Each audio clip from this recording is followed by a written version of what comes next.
Olá, o tema de hoje do Estúdio News é o crescimento do turismo. E para conversar com a gente, nós recebemos a Mariana Aldrigue, que é professora de turismo na Universidade de São Paulo, integrante do Conselho de Turismo da FEComércio, e o Marco Antônio Araújo Júnior, advogado e presidente da Comissão Especial de Direito do Turismo, Mídia e Entretenimento do Conselho Federal da OAB. Sejam muito bem-vindos, muito obrigada pela presença. Muito obrigado. Quando nós falamos de turismo, ninguém discorda que o Brasil tem um enorme potencial.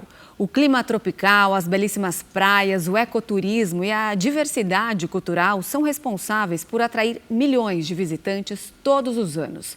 Entre janeiro e julho de 2025, o Brasil recebeu quase 6 milhões de estrangeiros, uma alta de 47,5% sobre o mesmo período do ano passado.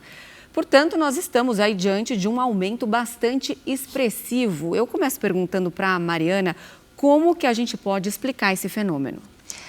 Bom, quero agradecer o convite e dizer que o Brasil, de fato, sim, é um país de muito potencial, mas o que a gente vê, particularmente em 2025, é a combinação da ampliação da malha aérea. Então, o país está mais conectado com vários países do mundo, mas, em particular, a gente vê uma situação com a Argentina. A Argentina é responsável por pelo menos 50% dos turistas internacionais que vêm para o Brasil, e isso em função de que, nos últimos 20 anos, é a primeira vez que a moeda deles permite um consumo maior de turismo no país. Então, estados como Rio Grande do Sul e Santa Catarina estão bombando graças a essa viabilidade de consumo de todas as classes de produtos turísticos. São Paulo lidera a recepção de turistas estrangeiros. O estado recebeu mais de 1,5 milhão de visitantes, isso no primeiro semestre deste ano, se consolidando aí como a principal porta de entrada do turismo internacional no Brasil. Marco, quais são os outros estados mais procurados, as regiões mais famosas aqui que nós temos? Eu acho que grande parte dessa questão de São Paulo é também por causa do hub, né, o aeroporto. E aí a gente tem alguns estados que têm, por exemplo, Rio de Janeiro é um estado que tem uma procura por turismo muito grande, as praias, né, toda a geografia do Rio de Janeiro. A gente tem Minas Gerais, Salvador também tem uma dinâmica de procura de turismo grande. Os estados do Sul, como disse a Mariana, eles também têm uma procura grande, até porque trazem ali toda a questão da Serra, a Gaúcha. Então, nós temos diversos estados. O Brasil é continental e a gente tem vários perfis de turistas para cada um tipo de região que nós temos. Outros pontos turísticos bem específicos aqui, que eu estou me recordando, Foz do Iguaçu, Pantanal, também são atrativos para os estrangeiros? Assim, a gente tem, quando a gente fala do turismo no Brasil, a gente está falando de um turismo que privilegia praia, serra, a gente tem ali Foz, toda a dinâmica que envolve as cataratas, né? O Pantanal, que tem uma característica natural muito diferenciada. Então, o Brasil é procurado por conta desse turismo que envolve a natureza de uma maneira geral, né? E estamos desenvolvendo outras dinâmicas também. Estamos desenvolvendo turismo aí ligado à medicina, né? Então a gente tem procura também no Brasil por esse turismo. A gente tem dinâmica do turismo do cultural, então diversos polos culturais nós temos. Então tem bastante procura para cada uma desse público. Você lembrou um ponto bastante importante, esse turismo médico, ele é bem forte aqui no Brasil, por quais motivos?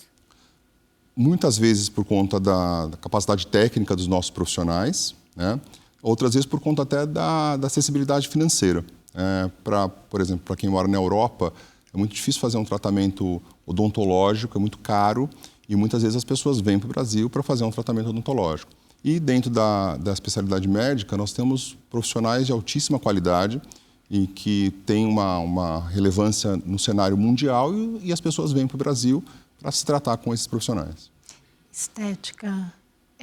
Estética também, né? Estética, fertilização in vitro, tudo que é muito caro e muito inacessível. O Brasil tem a competência técnica, como disse o Marco, e uma fama internacional de atendimento de qualidade.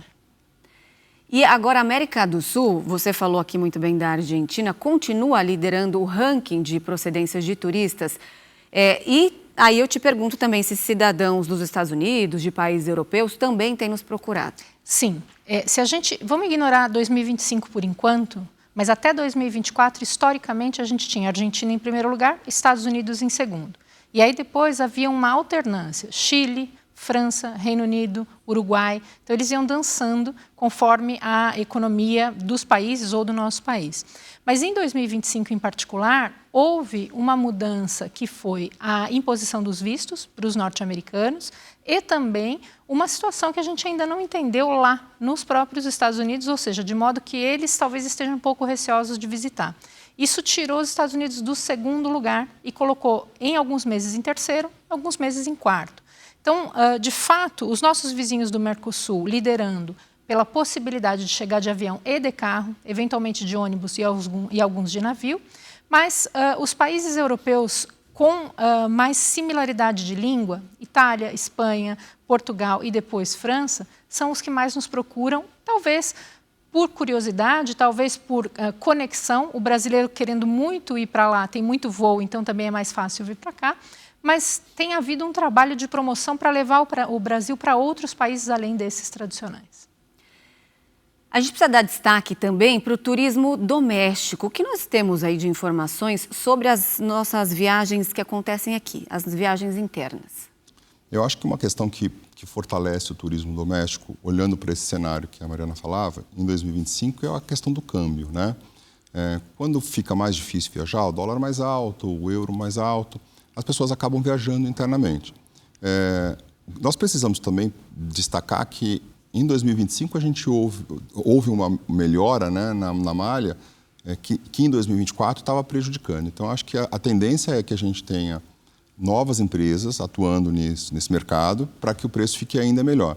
Porque o brasileiro também sente que a moeda muito desvalorizada, a viagem é interna, mas também é cara a viagem interna. Então, a passagem aérea fica mais cara, a hospedagem fica mais cara. Mas, de qualquer forma, a gente tem ainda um desafio para essa viagem doméstica. Eu acho que a questão da mobilidade é um desafio. Nem todos os estados têm estradas boas, né? Nem todos os estados possuem um hub para aviação. Então, é um grande desafio, mas já percebemos também essa procura do brasileiro pelo turismo dentro do Brasil. Você falou em custos. Programas como o Voa Brasil, que acabam promovendo ali o acesso ao transporte aéreo, nesse caso oferecendo passagens com preços mais baixos para aposentados que não viajaram de avião nos últimos 12 meses, eles são importantes para alavancar o nosso turismo na sua avaliação, Mariana? Na minha avaliação, não, especialmente da forma como este programa foi apresentado. Ele não chegou até hoje a 3% da sua capacidade. Por quê? Talvez a pressa com que ele tenha sido desenhado e o que eu reputo talvez uma ignorância das dinâmicas do turismo brasileiro. Então, hoje, por exemplo, é natural imaginar, sem dúvida, beneficiário do INSS acima de 60 ou de 65 anos que possa fazer viagem porque tem mais tempo livre, mas é também o grupo com a menor renda discricionária disponível. Ainda que ele consiga viajar, ele vai para algum lugar onde talvez tenha casa de parente e amigos, onde o efeito dessa visita não seja tão relevante economicamente. O que a gente precisa pensar hoje é que, de todo o turismo no Brasil, 95% é doméstico. E desses, quase 80% é feito em carro ou ônibus. E a gente acaba sempre se concentrando nas viagens aéreas, porque aparentemente é isso que faz com que a viagem tenha um significado. A gente está precisando olhar para quem são os grupos que estão impedidos de viajar e gastar um adicional em qualquer tipo de economia e melhorar isso. Então, melhorar o acesso ao transporte rodoviário, melhorar as estradas, melhorar a sinalização, mas fundamentalmente melhorar a informação sobre turismo. Não necessariamente você vai precisar fazer uma viagem de 8 horas para ter uma experiência de praia muito legal. Às vezes você está a 3 horas de um destino que você pode chegar mais fácil, com mais segurança, ficar um pouco menos de tempo, o que cabe no seu orçamento. Bom, nós sabemos que existem muitos obstáculos a serem vencidos internamente, a gente já começou a falar aqui. Na sua avaliação, Marco, quais são os principais entraves para a gestão do turismo em nível federal e estadual? Faltam políticas de turismo específicas? Olha, eu não sei se faltam políticas. Talvez a Mariana possa nos ajudar nisso, mas eu penso que a gente tem políticas que não são bem implementadas e elas não são estáveis. Então, muda muito a gestão e à medida que a gestão muda, essas políticas acabam começando do zero, o que faz com que a gente não tenha uma estabilidade na prática dessas políticas. Não me parece que o Brasil não tenha política para turismo. Me parece que há uma questão de gestão mesmo, de implementação dessa política a longo prazo. Gostaria até de ouvir a Mariana, que é especialista nisso, para ver se de fato a gente não tem política ou ela não está bem implementada. Política a gente tem. A gente tem aí bastante produção de documentos. O que me parece bastante equivocado é que, tanto no nível federal, mas especialmente nos níveis estaduais, o que se vê é uma desconexão do que se pensa como estratégia de turismo das demais estratégias de desenvolvimento econômico. E uma fala que eu pessoalmente não gosto é falar que o turismo é o vetor de desenvolvimento, quando, na verdade, ele é uma das últimas manifestações desse desenvolvimento. A gente precisa que as pessoas estejam trabalhando, empregadas ou, enfim, produzindo por conta própria, mas com renda extra, para investir em turismo. Então, em que momento que as viagens acontecem? Quando a gente tem um pouco mais de dinheiro sobrando. Se nós entendermos que há caminhos para que alguns destinos ou alguns espaços mereçam incentivos para desviar a demanda, por exemplo, o Marco falou de Gramado. Gramado é uma das cidades mais visitadas do país. Se, por acaso, o governo do Rio Grande do Sul pensar, vamos fazer algum investimento em cidades próximas para diluir esse fluxo, para que não haja congestionamento, para que as coisas não fiquem lotadas, seria uma coisa muito legal. Tem um exemplo para quem é do estado de São Paulo. Todo ano a gente vê filas e filas de congestionamento descendo para o litoral e, assim, não tem novidade nenhuma, que vai ter problema com a qualidade da água, vai ter problema com barulho, vai ter problema com engarrafamento, e são quase 100 anos de investimento nas estâncias do litoral sem nenhuma melhora, especialmente para quem mora lá, para quem paga imposto. Então, o meu grande ponto hoje é que a política de turismo é uma política que não olha para o que o Brasil poderia se inspirar de outros países, mas onde estão, de fato, as oportunidades para um investimento casado. Trazer mais hubs de conexão, por exemplo, entre o aeroporto e as rodoviárias ou terminais de trem, fazer com que as pessoas se desloquem mais facilmente entre os destinos. Se a gente chegar numa capital como São Paulo e quiser ir para o interior, um estrangeiro não sabe facilmente como fazer isso. Faltam detalhes simples que quem não é técnico em turismo acha que é muito fácil de resolver. E não é, porque envolve camadas e camadas de lei, que é a especialidade do Marco, mas que a gente precisa desmontar estruturas burocráticas muito arcaicas e reconstruí-las sem, obviamente, prejudicar ninguém envolvido no processo. A legislação não está ajudando nesse aspecto, a gente pode dizer assim, voltado para o turismo? Não sei. Nós temos hoje um arcabouço que ele envolve o Código de Defesa do Consumidor, que é uma legislação de 35 anos, é um código reconhecido mundialmente, inspirado até, em outras legislações, e também serviu de inspiração para outros países. Nós temos uma Lei Geral do Turismo, que sofreu uma alteração recente, e temos um projeto tramitando na Câmara dos Deputados, que é o Código Nacional de Defesa do Turista, que replica muitas vezes o que já está no Código de Defesa do Consumidor. Eu não diria que falta lei para proteção do turista.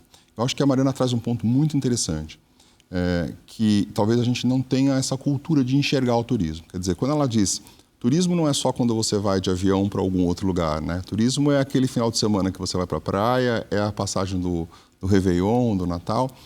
E talvez as pessoas não estejam preparadas, os governantes não estejam preparados para entender que esse turismo é muito relevante, porque ele modifica a situação local, ele modifica a vida das pessoas que está ali, né? Então, eu acho que quando a gente fala da falta da implementação dessas políticas, é ter profissionais do turismo aplicando isso de forma prática, né? Quando você enxerga que, quando você chega no aeroporto internacional de Guarulhos, em São Paulo, e você não tem um trem para te levar para algum outro hub de ligação modal, você fala, nós precisamos evoluir.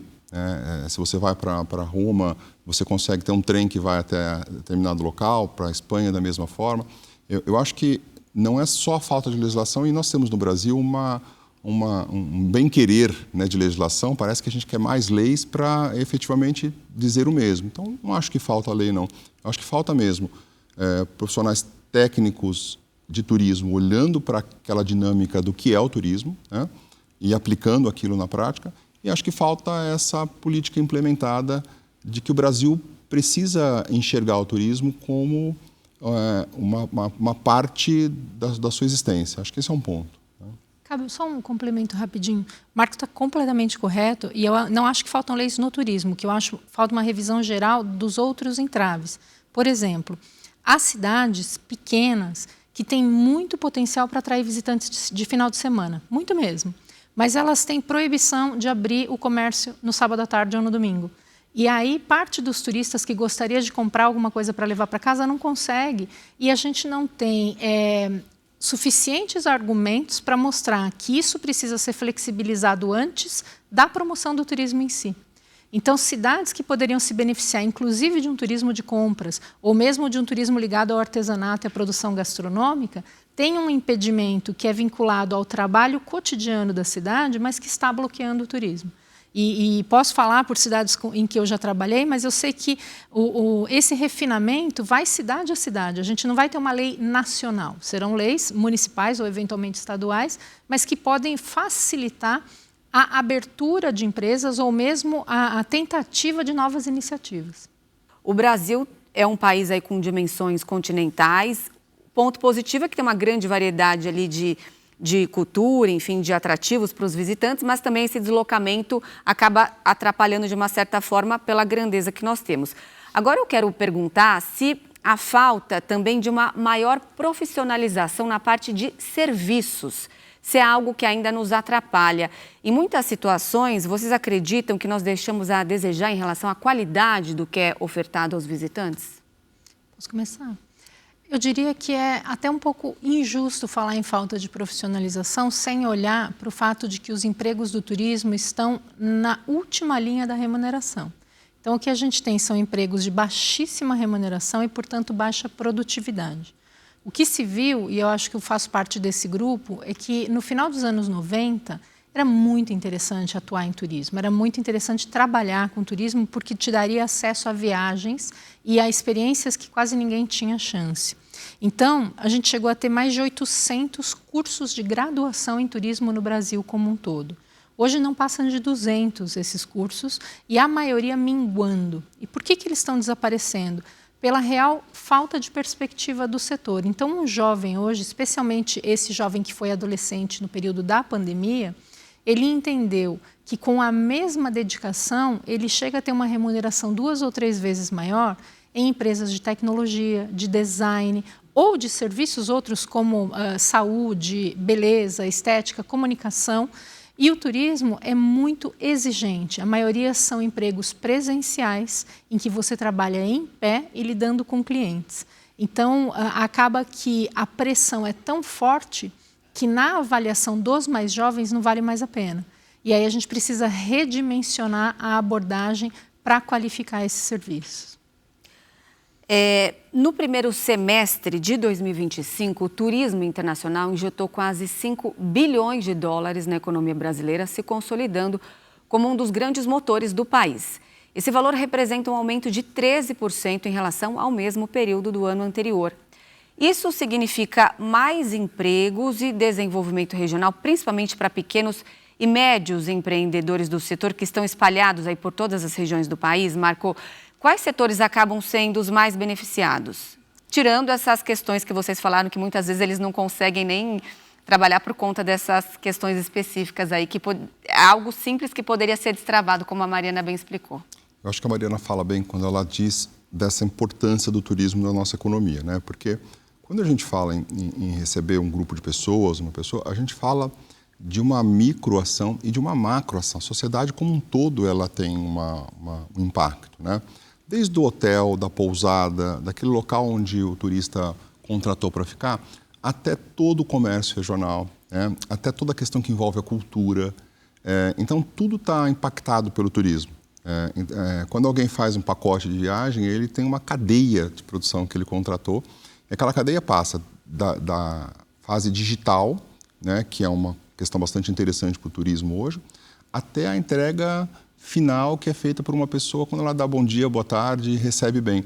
E a gente falava de capacitação agora, embora toda essa dificuldade de capacitação, o brasileiro tem um bem-querer muito grande, né, uma boa vontade de receber muito grande, que é, de alguma forma, lembrada pelo turista, sobretudo o turista estrangeiro. Então, eu acho, sim, que pensar no turismo como essa matriz de produção é importante sob o aspecto de que envolve toda uma cadeia de produção de serviços. Não, se eu puder complementar, o tempo que a gente estudou muito turismo internacional, o turista estrangeiro, quando ele chega ao Brasil e ele é perguntado por que ele veio, ele sempre vai dizer que é pelas belezas naturais ou pela perspectiva de participar de uma festa, seja, por exemplo, o Círio de Nazaré, o Réveillon ou o Carnaval. Mas quando ele volta, quando ele está indo embora e ele é perguntado o que ele mais gostou, 100% das respostas foi o contato com as pessoas. Então, o maior ponto positivo do turismo brasileiro é a relação, seja com os funcionários, seja com os amigos que a pessoa fez, com quem ela conviveu. A grande questão é como a gente não pode simplesmente levar isso como dado, né? Nós precisamos preservar a condição de o brasileiro ser alegre, sentir autoestima, estar orgulhoso de estar aqui, para que ele possa transferir isso para a prestação de serviço. Agora, eu quero só pegar um contraponto aqui. Nós somos muito receptivos, isso não há dúvida, mas também nós temos problemas sérios de segurança. Ela não nos atrapalha? Para ser muito honesta, muito pouco.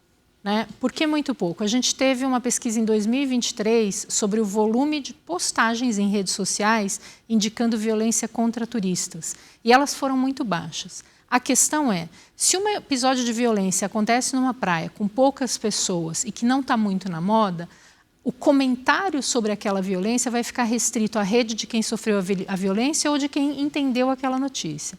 Agora, se é um episódio no Rio de Janeiro ou em São Paulo, em atrativos muito famosos, isso repercute internacionalmente em minutos. Então, a grande questão hoje é de que forma a gente está trabalhando o combate à violência de forma generalizada, mas particularmente tentando orientar turistas para evitar algumas das situações. E um ponto que eu acho muito legal, se a gente se especializa em redes sociais, o turista estrangeiro mais jovem é quem tem mais dado dicas de como se sentir seguro no Brasil. Então, redes como Instagram, TikTok, Twitter, Blue Sky têm muita recomendação interessante e os jovens, então, já aprendem a não andar com o celular, não ficar fazendo selfie em lugar público. E essas recomendações não são só para o Rio ou para São Paulo, elas são para o mundo inteiro.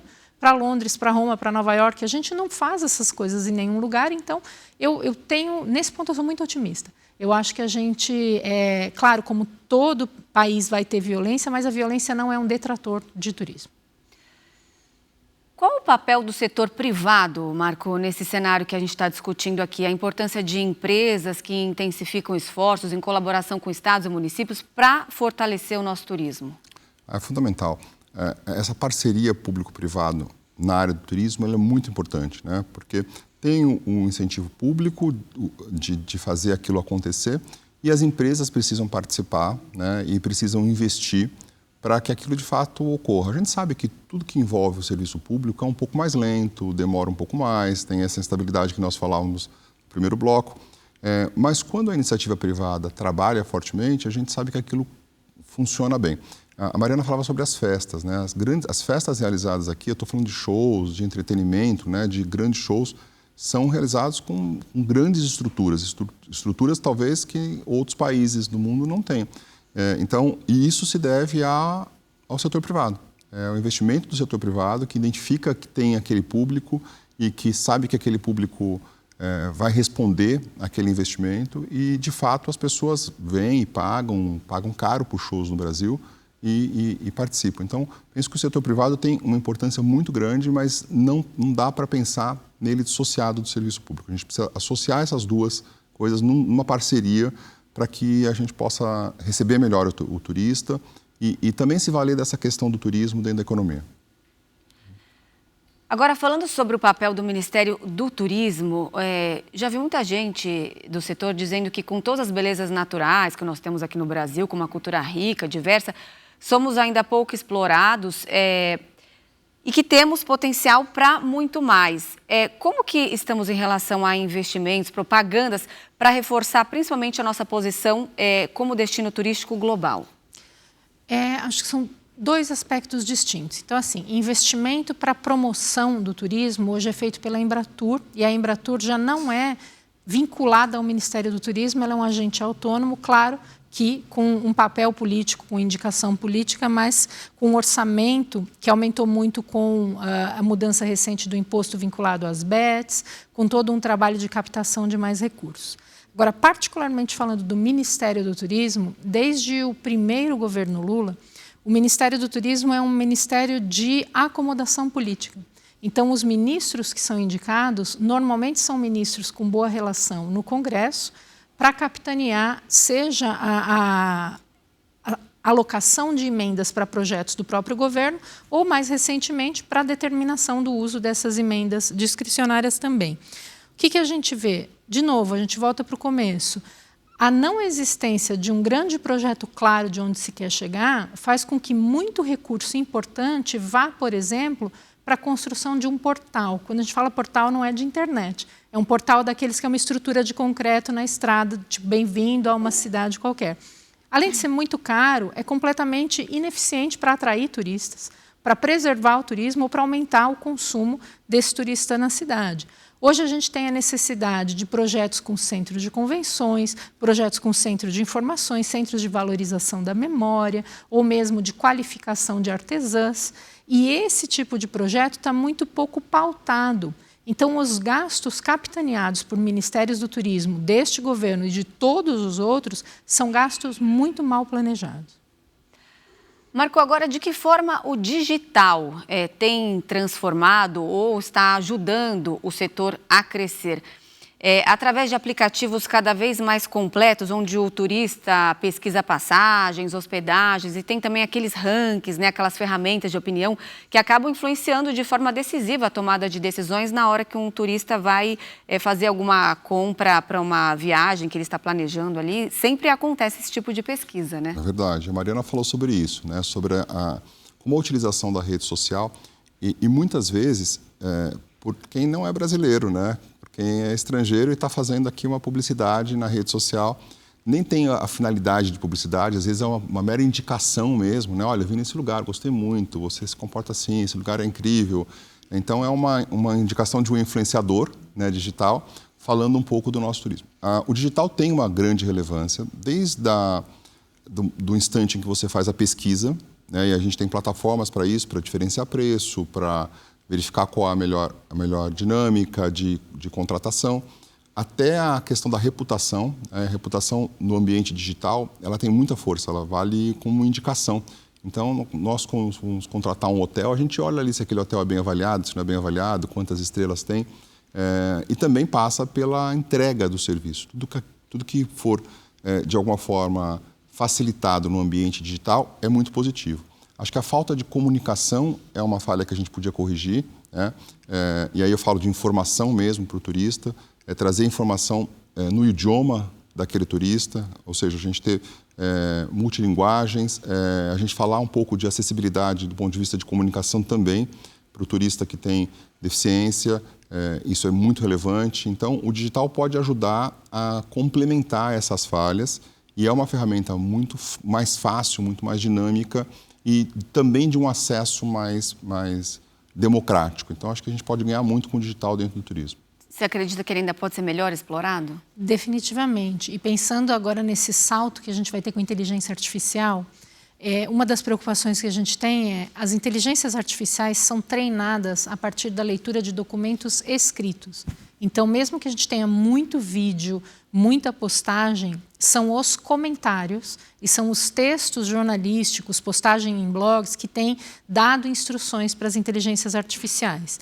Nossa preocupação hoje é em qual é a qualidade dos textos dos últimos 2 anos falando sobre o Brasil, independentemente do idioma hoje, mas em particular em inglês, para que ela possa ser ultra vinculada. E de que forma a gente está conectando isso também a oportunidades de negócios. Qual que é a minha preocupação? Muitas pessoas acabam vindo ao Brasil, pensando agora na China, pensando em países da África, pensando no Oriente Médio. Eles não vêm porque eles escolheram vir ao Brasil, eles têm que trabalhar no Brasil por alguns dias e eles vêm, então, obrigados para fazer o trabalho, mas se encantam com o país, vão voltar para casa, vão fazer pesquisa para trazer a família nas férias. Então, é neste público que a gente tem um universo muito rico para trabalhar a nova captação de tipos diferentes de turistas. Então, o chinês não consome praia, o árabe não necessariamente vai consumir a nossa cultura. A gente tem que achar qual é o produto e a comunicação ideal, como o Marco falou, para esses públicos. Para a gente encerrar, quero ouvir de vocês dois quais as principais tendências globais, aí, na opinião de vocês, que vão impactar o mercado de turismo nos próximos anos. Pode começar, Marco. Acho que a Mariana falou da principal, na minha ótica, que é a inteligência artificial. É como que isso vai servir ao turismo da melhor maneira. Né? Então, esses dias falando sobre esse assunto, eu ouvi alguém dizendo o seguinte, todo o meu passeio, as minhas férias, eu planejei pela inteligência artificial. Né? Então, a pergunta é, será que a inteligência artificial está pronta para isso? Será que ela substitui uma agência de viagem ou não? Em que medida ela pode substituir ou não? E a pessoa falava, não, ela me deu, inclusive, quantos passos ia dar para chegar até tal lugar ou não. Então, é como a gente vai usar a inteligência artificial da melhor maneira, da maneira mais ética e do ponto de vista comercial também, né, para implementar isso dentro do turismo. Esse é um ponto bastante importante, é uma grande tendência na minha análise.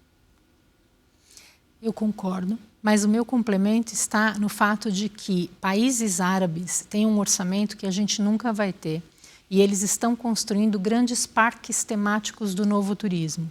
Então, muitos espaços de show, muita tecnologia, muita reconstrução em realidade virtual. A grande aposta para mim ao Brasil é o momento em que o mundo vai se voltar para o autêntico.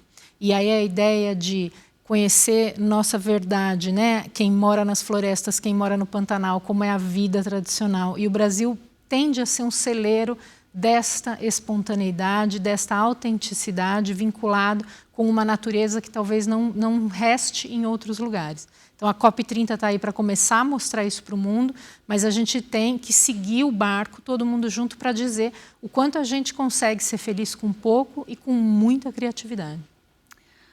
Olha, muito obrigada pela participação de vocês dois aqui conosco. Infelizmente não temos mais tempo. Até a próxima. Muito obrigada. Até mais. O Estúdio News de hoje fica por aqui. Eu conversei com a Mariana Aldrighi, que é professora de turismo na Universidade de São Paulo e integrante do Conselho de Turismo da FEComércio, e com Marco Antônio Araújo Júnior, advogado e presidente da Comissão Especial de Direito do Turismo, Mídia e Entretenimento do Conselho Federal da OAB. E você aí já pode acompanhar essa entrevista pelo nosso canal no YouTube, no Record Plus, e também pelo nosso podcast disponível no Spotify e no Deezer.